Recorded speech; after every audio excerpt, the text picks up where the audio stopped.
We've decided to restructure the client relations department. Ruth, today will be your last day." The words hung in the air of the sleek conference room like an unwelcome odor. I stared at Dominic Hayes, the new managing partner who had joined Franklin and Associates just 8 months ago. His expression was practiced a careful blend of corporate regret and detached professional After 25 years, my voice remained steady.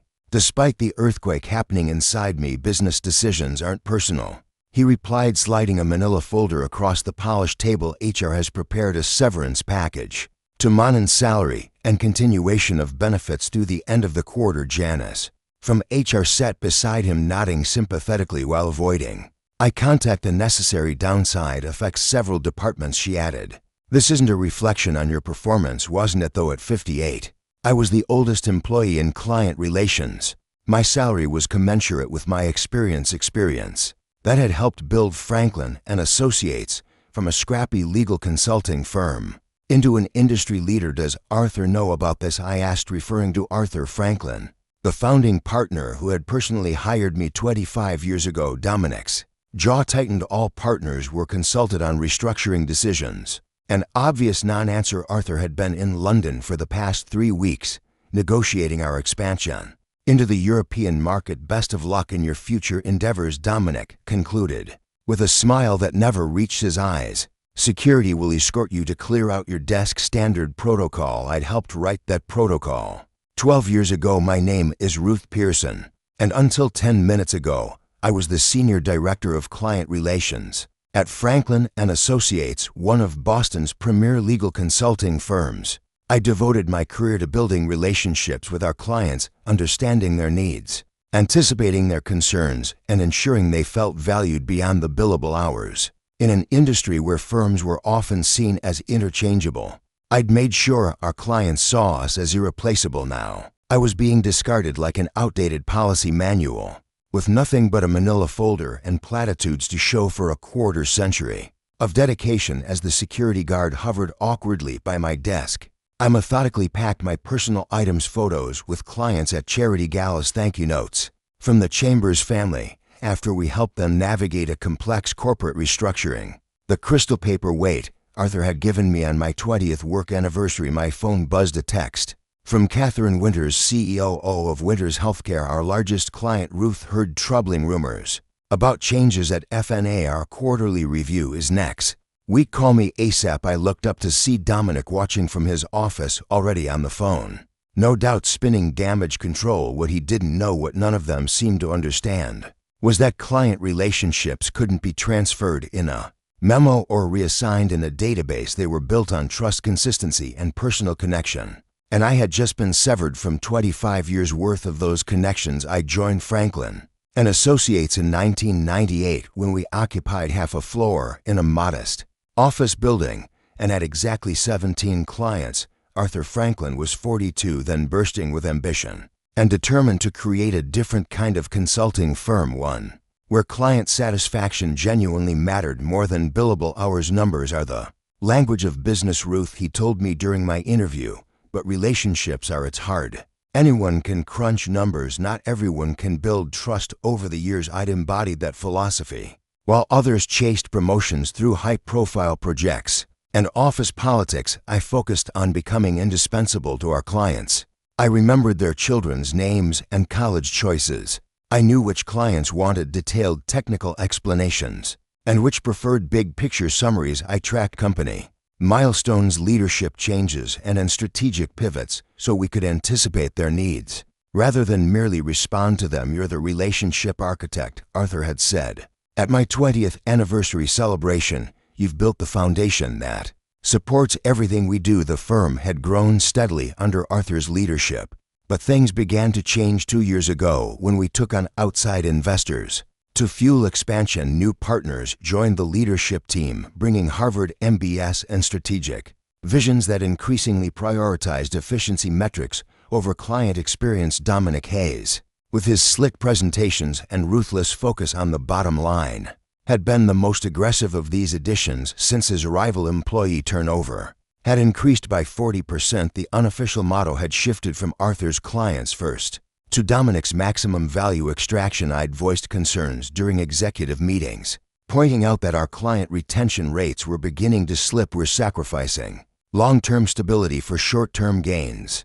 I argued the market is changing. Ruth Dominic had responded dismissively, we need to adapt or die. Some of our legacy processes are frankly outdated. I'd noticed my gradual exclusion from strategic discussions. Over the past 6 months, meeting invitations stopped arriving. Email threads omitted my address. Younger team members were assigned to key client accounts as secondary contacts. Without my consultation, still I'd assumed my institutional knowledge and client relationships would protect me. After all, I managed relationships with clients who represented over 60% of our annual revenue.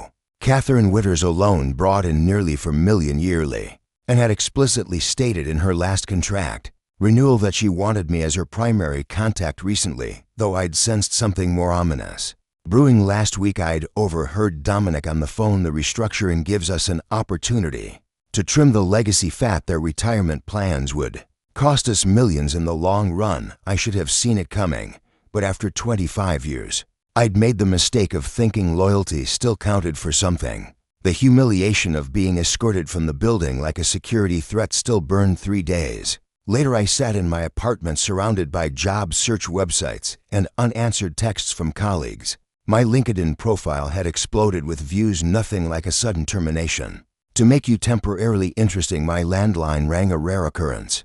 These days I almost let it go to voicemail until I recognized the number. Hello Ruth, it's Arthur. His familiar British accent was tighter than usual. I just landed from London and heard the news. This wasn't authorized by me. A complicated wave of emotions crashed over me. Relief that Arthur hadn't approved proved my termination, anger that it had happened anyway, and a lingering sense of betrayal that he hadn't protected me. Despite our history, well, it happened regardless, I replied, keeping my voice neutral. Dominic said all partners were consulted. I was deliberately sidelined. Arthur said, his frustration evident. They waited until I was overseas dealing with the EU regulatory issues. The executive committee pushed it through on an emergency approval basis, citing immediate necessity to improve quarterly projections. Before our investor meeting, 25 years, Arthur, I deserved better than a 10-minute meeting and a security escort. You deserved much better, he agreed. I want to make this right. What if I bring you back? We can call it a misunderstanding, a communication error. It's not that simple, I interrupted. Dominic made it crystal clear that I'm considered dispensable. Legacy fat was the term I heard him use. The silence on the other end told me Arthur understood the significance of what I was saying. In the corporate world, being undermined by leadership was a death sentence to effectiveness. There was no coming back from that. Not really. I'm sorry, Ruth. Truly, this company was built on the relationships you nurtured. And how are those relationships being maintained now that I'm gone? I asked. Another pause. Dominic assigned your accounts to the junior partners. Melissa Bennett is handling Winter's healthcare. I couldn't suppress a dry laugh. Catherine Witters had openly clashed with Melissa during a strategy session last year, finding her approach too aggressive and impersonal. Good luck with that. After hanging up, I stared at my phone as it began to light up with notifications. Clients were reaching out, not just Catherine, but Douglas from Archer Pharmaceutic, Belinda from Summit Financial. The entire executive team at Westridge Manufacturing. Word was spreading about my departure. I hadn't reached out to any of them. I was too professional to badmouth my former employer, regardless of how they treated me. But clients talk to each other. They belong to the same industry groups, sit on the same boards, attend the same conferences. My doorbell rang. A courier handed me a thick envelope. Inside was a formal letter from Catherine Goldstein, the most sought-after headhunter in Boston's consulting world, along with a handwritten note. Heard what happened at F&A. Several firms would value your client portfolio. Dinner tomorrow. I set the letter down, thinking about Dominic's smug face as he terminated me. I wasn't going to sabotage Franklin and Associates. I didn't need to. They had already done that themselves. The next morning, my phone rang at 7:38 a.m. Catherine Witters, never want to waste time with pleasantries. Tell me you're not actually gone, she demanded without preamble. I'm afraid I am, I replied, pouring my coffee. Restructuring, they called it. Catherine snapped. I've worked exclusively with you for 12 years. Melissa Bennett emailed me yesterday, introducing herself as my new relationship manager. That girl tried to explain my own business model to me last year. I chose my words carefully. Franklin and Associates is making Strategic changes, I'm sure they believe they're acting in the best interest of their clients.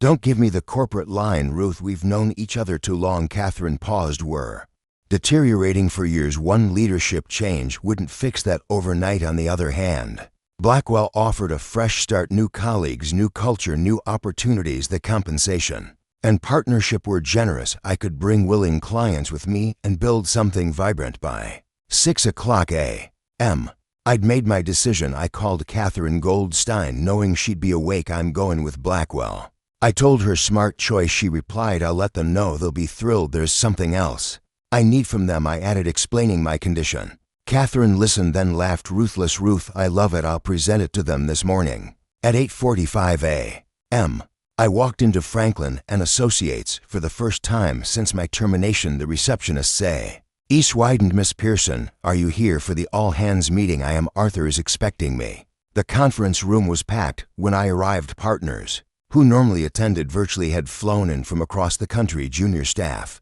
crowded along the walls. Arthur stood at the front, flanked by board members. Dominic was conspicuously absent. A hush fell over the room as I entered. Arthur's relief was visible from across the room. Thank you all for coming, he began. As you know, we're facing unprecedented client concerns following recent staffing decisions. His eyes flickered to me. I'm pleased to announce that Ruth Pearson has agreed to return to Franklin and Associates as a full equity partner, leading our newly formed client relations division. Murmurs spread through the crowd.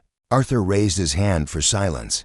Additionally, the board has unanimously voted to remove Dominic Hayes as managing partner effective immediately. His approach was ultimately deemed inconsistent with our firm's values and client commitment. The atmosphere in the room was electric. Shock, relief, and uncertainty mingling almost visibly in the air. Ruth, would you like to say a few words? Arthur gestured me forward as I took my place at the front of the room.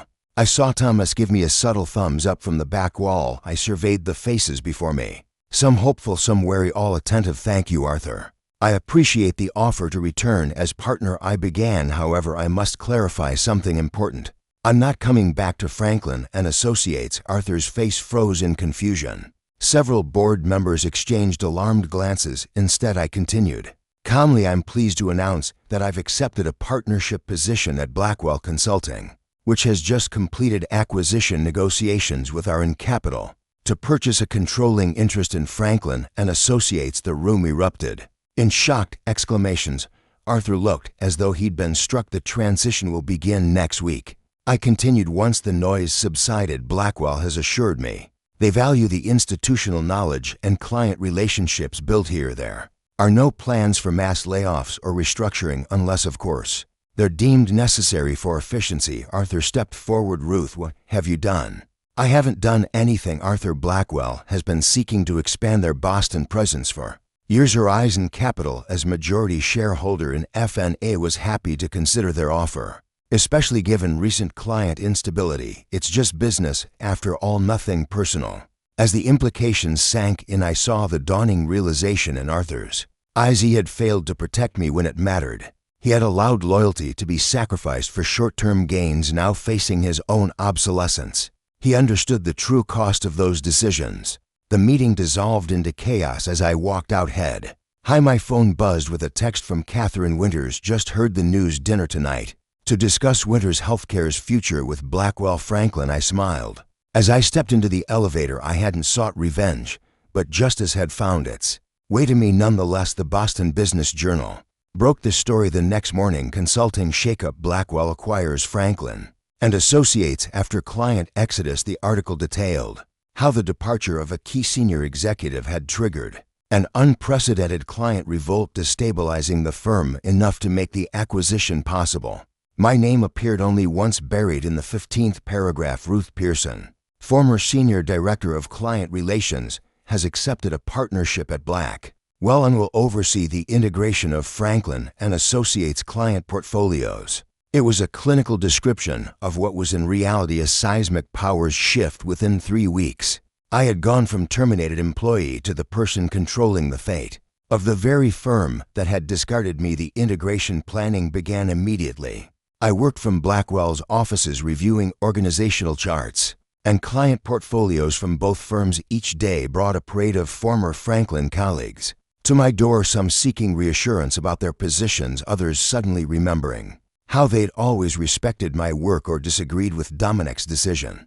Arthur requested a meeting 1 week after the acquisition announcement. He'd aged a decade in 20 days. You orchestrated this, he said as he sat across from me. Not a question, but an accusation. No, Arthur, I simply recognized my own value even when you didn't. Dominic was a symptom, not the cause. I interrupted. You allowed the firm's culture to change. You prioritized growth over relationships. You forgot the principles you founded the company on, and now you control it all, he said bitterly. Not control, Arthur, influence. There's a difference. One you use to understand. I slid a document across the desk. Blackwell is offering you a 3-year consulting position, advisory only, no management responsibilities. It's generous considering the circumstances. He stared at the paper, then at me. And if I refuse, then you walk away with nothing but your ownership payout, your choice. 6 months after the acquisition, Blackwell Franklin Consulting occupied 2 floors of a gleaming downtown tower. The integration had been smoother than anyone anticipated, partly because ID insisted on retaining most of Franklin's staff, knowing their value. Even when others hadn't, Dominic had landed at a smaller firm, his reputation tarnished by the spectacular collapse he triggered. Arthur had accepted the consulting role, though our interactions remained strictly professional. The wound of betrayal, his failure to protect me after 25 years, would never fully heal. In my corner office, I reviewed the quarterly numbers with a satisfaction I'd never allowed myself to show publicly. Client retention through the transition had exceeded 95%. The 3 clients who'd left during the initial exodus had already returned. Our combined revenues were up 23% year over year. My assistant knocked and entered. M. Winters is here for your lunch. Catherine Stroh, inelegant as always in a tailored suit. Congratulations on the quarterly results. The industry is still talking about the most elegant corporate takeover they've seen in decades. I smiled. It wasn't a takeover, it was a market correction. Call it what you want. Catherine laughed. You proved what I've always known in professional services. The relationships are the real asset. Everything else is just infrastructure. As we headed to lunch, I reflected on the journey of the past 6 months. I hadn't sought revenge. When Franklin and Associates terminated me, I hadn't needed to. The firm had failed to recognize that their true value wasn't in their systems or strategies, or even their brand. It was in the human connections that made clients feel understood, valued, and prioritized. By severing me without understanding what I represented, they had orchestrated their own downfall, and in doing so, they had inadvertently launched me into a position I'd earned through 25 years of dedication. Sometimes justice doesn't require action. Sometimes it simply requires patience and the quiet confidence of knowing your own worth.